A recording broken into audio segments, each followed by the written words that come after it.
Aujourd'hui, pour ma première vidéo, je vais vous apprendre les 7 notes de la musique à la guitare et au piano. Je voudrais attirer votre attention sur le fait que ces 7 notes-là sont très importantes, car ce sont ces 7 notes-là de base qu'on retrouve au piano, à la guitare, au violoncelle, au violon, au chant et ainsi de suite. Donc, pour ma part, pour les débutants qui commencent, vous devrez, pour vous évader dans l'horizon musical, vous devrez connaître un minimum de solfège, car c'est très important.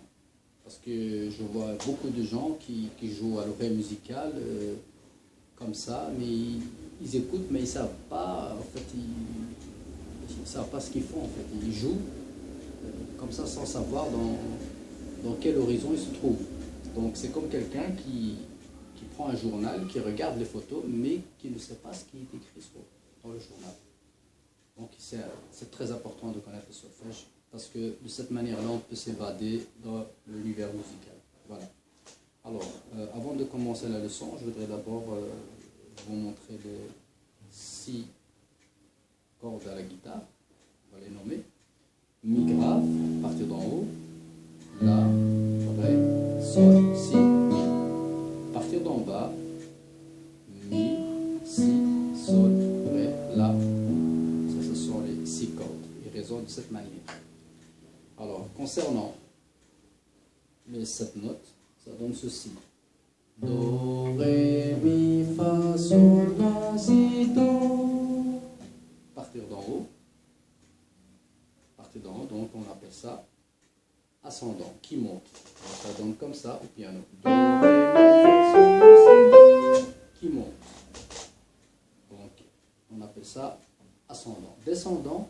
Do, si,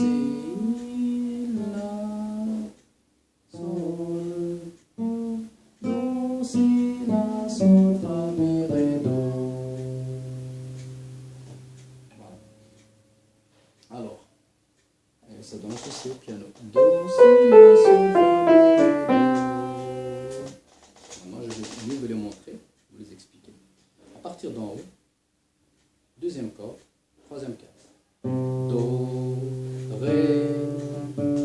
Donc la troisième corde à partir d'en haut à vide. Ré, mi. Troisième corde à partir d'en haut, deuxième case. Mi, fa. Troisième case. Troisième corde à partir d'en haut. Vous voyez que le mi et le fa sont l'un à côté de l'autre. On appelle ça un demi-ton. Donc au piano, ça donne... On appelle ça un demi-ton, car au piano, il n'y a pas, il n'est pas séparé par une note noire. Donc il y a un demi-ton. En le jouant, on a un demi-ton. Si vous jouez par exemple en Do et Ré, vous avez Do, Do dièse, Ré. Donc là, il y a une note blanche, une note noire, qui les sépare. Donc ça donne un ton complet. Donc, Fa, Sol, La. Donc le Sol, c'est la quatrième corde à partir d'en haut à vide. La deuxième case, quatrième corde à partir d'en haut. La. Si, cinquième corde à vide, si, do, cinquième corde, première case. Voilà, donc ça fait comme ça. Ça donne ceci. Do, ré, mi, fa, sol, la, si, do, si, la, sol, fa, mi, ré, do, si. Donc ici, vous allez aussi avoir un demi-ton. Si, do. Ça donne si, do. Donc il n'est pas séparé par une touche noire, ce qui donne un demi-ton. Mais ça on verra dans le prochain cours concernant les tons et les demi-tons au piano. Alors on va répéter. Do, ré, mi, fa, sol, la, si, do. Do, si, la, sol, fa, mi, ré, do.